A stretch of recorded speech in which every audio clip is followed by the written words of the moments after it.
versus Indonesia. Okay, let's try that again, Jake.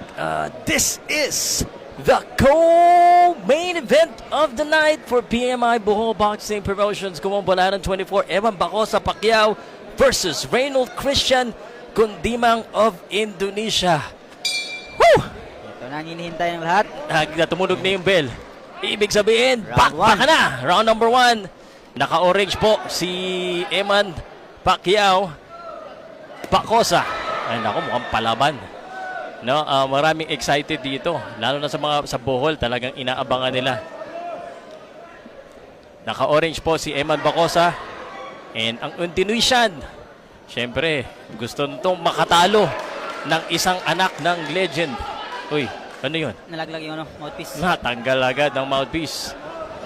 And Eman being a gentleman that he is, tanggal agad.